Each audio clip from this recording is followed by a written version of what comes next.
Welcome. এসএসসির যে SLST পরীক্ষাটা হয়েছে সেখানে প্রশ্ন যদি ভুল থাকে তাকে চ্যালেঞ্জ করার একটা অপশন ছিল। নিশ্চয়ই আপনাদের মনে আছে, অনেকে করেছেন যে প্রতি প্রশ্ন চ্যালেঞ্জ করলে 100 টাকা করে দিতে হবে, এমনি এমনি নয়। এবার আপনার অ্যাকসেপ্ট যদি মানে চ্যালেঞ্জে যদি অ্যাকসেপ্ট হয় তবে 100 টাকা ফেরত পাবেন। এবার কেউ কি টাকা ফেরত পেয়েছেন এখনো পর্যন্ত? মনে হয় না। এটাও কি একটা এসএসসি কি তাহলে লাভজনক সংস্থা হতে চলেছে? এই রকম কিছু প্রশ্ন কিন্তু পক্ষান্তরে ঘুরিয়ে আজকে আদালতে উঠেছে এবং 4 সপ্তাহ সময় দিয়েছে বিস্তারিত জানাতে যে কত টাকা কালেকশন হয়েছে, কি এর তথ্য।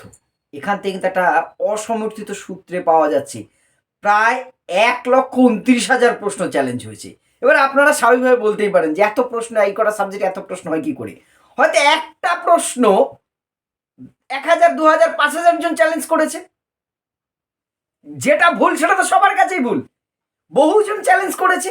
সেইটাকে প্রত্যেক থেকে যদি একটা একটা হিসেবে করি, একটা অসমর্থিত সূত্রে যেটা খবর, এটা তথ্যটা কিছুটা ভুল হলেও হতে পারে। 1,29,000টি চ্যালেঞ্জ হয়েছে, ভাবুন ইন্টু 100 করলে কত দাঁড়ায়? 1,29,00,000, আমি যদি খুব ভুল না হই, কালেকশন হয়ে গেছে। কিন্তু ভেবেছেন কোথা দিয়ে কি হচ্ছে বোঝা খুব মুশকিল। কিন্তু এইবার তারপরে সে টাকা দিয়ে যে আমরা প্রার্থীরা যে যিনি ধরে নিচ্ছি আমিই করেছি চ্যালেঞ্জ, শীত ঘুমে চলে গেছে বিষয়টা। আর করে 100 টাকা তো এবার ওই কথায় আছে না, বিন্দুতে বিন্দুতে সিন্ধু হয়। আপনার 100, আমার 100, আর একজনের 100, অমুকের 300, তমুকের 400। কিছু কিছু সাবজেক্টে তো মানে প্রশ্ন এত বিতর্কিত যে বহু প্রশ্ন চ্যালেঞ্জ হয়েছে, একাধিক জনা করেছে, গ্রুপ করে করে করা হয়েছে যে যত বেশি চ্যালেঞ্জ হবে তাহলে হয়তো উত্তরটা, সঠিক উত্তরটা নিতে পারে। মনে আছে নিশ্চয়ই আপনাদের। এবার ভেবেছেন সব কিছু যেন নিস্তেজ হয়ে গেছে, নিয়োগ চলছে, এই টাকাটা কোথায় যাবে, কোন খাতে ঢুকবে, কি উন্নতি হবে? 1,29,00,000 ছেড়ে দিচ্ছি, 1,00,000 টাকায় উঠেছে ধরে নিলাম, 10,000 টাকা উঠেছে, সেই টাকাটা কি হবে? এমনিতে তো ফর্ম ফিল আপের সময় যথেষ্ট টাকা নেওয়া হয় সমস্ত প্রার্থীদের কাছ থেকে। এটা স্কুল সার্ভিস কমিশন বলে কথা নয়, ভারতবর্ষের সমস্ত ক্ষেত্রেই। আমার এটা নিয়ে বিতর্ক থাকলেও আপত্তি আছে, বেকার ছেলে মেয়েদের কাছ থেকে এতগুলো টাকা, আমরাও বেকার অবস্থাতে প্রচুর অনেক সময় ফর্ম ফিল আপ করতে টুরতে দেখেছি কি সমস্যায় পড়তে হয়। তাহলে প্রশ্ন ভুল করব আমি নিয়োগকর্তা, আমি ভুল করব, আপনি সঠিক আছেন সেটা ধরিয়ে দিতে আপনাকে পয়সা দিতে হবে। আমি যদি চেঞ্জ করি মনে হয় আমার এক্সপার্ট কমিটি, তাহলে আপনার টাকা ফেরত দেবো, নাহলে আপনার টাকা আমার পকেটে।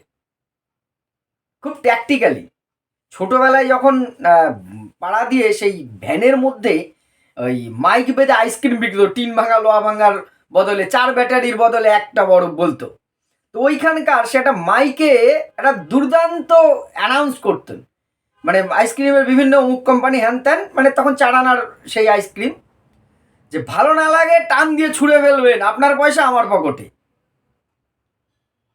মানে কথার জাগলারি যাকে বলে, ভালো না লাগলে টান দিয়ে ছুঁড়ে ফেলবেন, আপনার পয়সা আমার পকেটে নাও। অনেকটা যেন সেরকম ব্যাপারটা।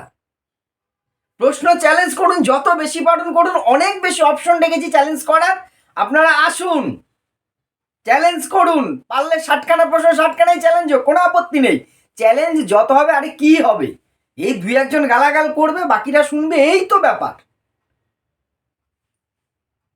এইটা নিয়ে কিন্তু হাইকোর্টে একজন প্রার্থী মামলা করেছিলেন যে কত প্রশ্ন চ্যালেঞ্জ হয়েছে, কত টাকা কালেকশন হয়েছে, সেই টাকার রিটার্নের কি খবর? ঠিকই আছে, চাকরি তো পেলাম না, পয়সা দিয়েছি, তা বাবা আমি যে চ্যালেঞ্জ করেছি তার পয়সাটা তো ফেরত দে। আমি এর মধ্যে কোনো অন্যায় দেখছি না, সঠিক কাজ করেছেন, পয়সা ফেরত পাবার একজনের জন্য হয়তো সবাই ফেরত পাবেন, কারণ বেশিরভাগ চ্যালেঞ্জ অ্যাকসেপ্ট হয়নি। সব চ্যালেঞ্জের যথাযথ আমি সেটাও বলছি না, বহু জেনুইন উত্তরও চ্যালেঞ্জ করে দিয়েছেন অনেকে, সেটা বিতর্কে আমি যাচ্ছি না। কোনটা কোন সাবজেক্টে হতে পারে না হবে সেটা যে যে সাবজেক্টে আপনারা বুঝবেন, যার যার সাবজেক্ট। আমি আমার শিক্ষা বিজ্ঞানেও দেখেছি অনেকে বহু প্রশ্ন চ্যালেঞ্জ করেছে, বিভিন্ন অ্যাঙ্গেল থেকে করার জায়গা ছিল। আমি প্রথম দিন থেকেই বলেছি 3-4টে প্রশ্ন অ্যাকসেপ্ট হতে পারে, যদিও চ্যালেঞ্জ করার জায়গায় অনেকগুলো প্রশ্ন ছিল, এটা অস্বীকার করবো না, আমাদের শিক্ষা বিজ্ঞানেও। এবারে সেখানে কিন্তু জাস্টিস অমৃতা সিনহা যে আজকে নির্দেশ দিয়েছেন, এসএসসিকে 4 সপ্তাহ সময় দিয়েছেন হলফনামা দিয়ে জানাতে হবে কত প্রশ্ন চ্যালেঞ্জ হয়েছে, কত টাকা কালেকশন হয়েছে, এবং সেটা কি করবে, কবে ফেরত পাবে প্রার্থীরা? এটা তো ফেরত পাবার অধিকার সবার আছে। বাবা হয় উত্তর পাল্টাও, নয় টাকা ফেরত দাও, যে কোনো একটা তো করতে হবে। এবার তুমি উত্তর পাল্টেও টাকা ফেরত দিচ্ছ না। এবার বেশিরভাগ চ্যালেঞ্জ অ্যাকসেপ্ট হয়নি, তার ফলে কি হলো, টাকাগুলো কিন্তু ফরফিট, টাকাগুলো কিন্তু আর পাবেন না। কিন্তু সেটার একটা কত টাকা, কত প্রশ্ন চ্যালেঞ্জ হয়েছে, এটাও তো ওয়েবসাইটে দিয়ে দিলে এই ঝামেলাটা তো হতো না। আর যাদের চ্যালেঞ্জ অ্যাকসেপ্ট হয়েছে তাদের পয়সাটা ফেরত পাওয়া দরকার। এবার দেখুন, এই টাকাটা এভাবে নেওয়া নিয়েও কিন্তু অনেক বিতর্ক আছে, আমি এর পক্ষে বিপক্ষে যাচ্ছি না।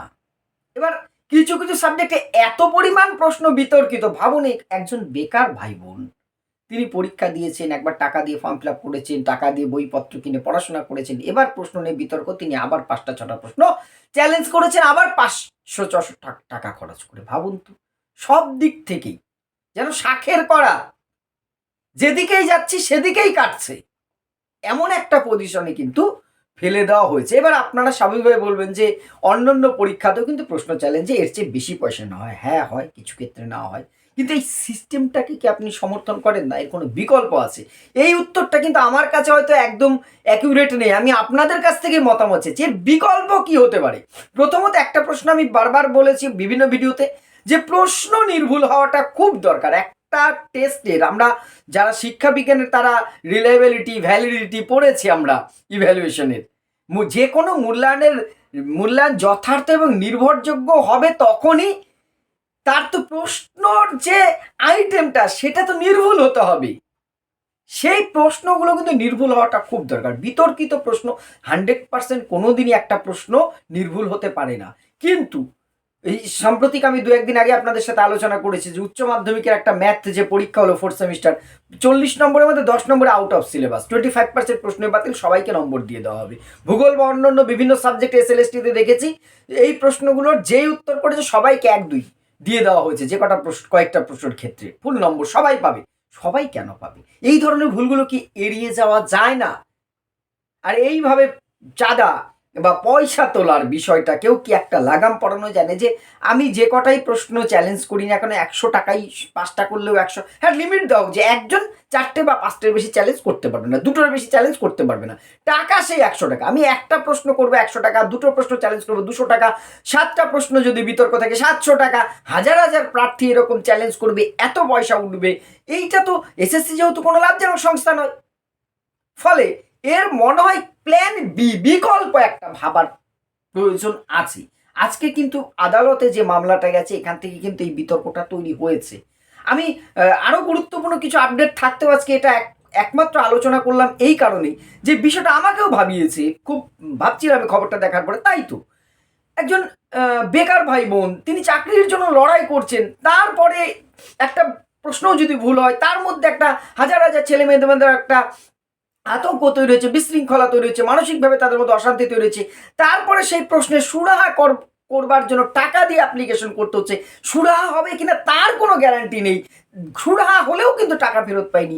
এই বিষয়টাকে আর একটা বিকল্প ছক বোধহয় ভাবা উচিত। সেই বিকল্প ছক কী হতে পারে সেটা আপনাদের কাছ থেকে আমি মতামত চাইবো। জানি হয়তো আমাদের মতামতটা শুনেই এসেছি কালকে পাল্টাবে তা নয়, কিন্তু ছোট ছোট আকারের জনমতগুলোই কিন্তু ভবিষ্যতে অনেক নীতি নির্ধারণে আমরা দেখেছি পথ দেখায়।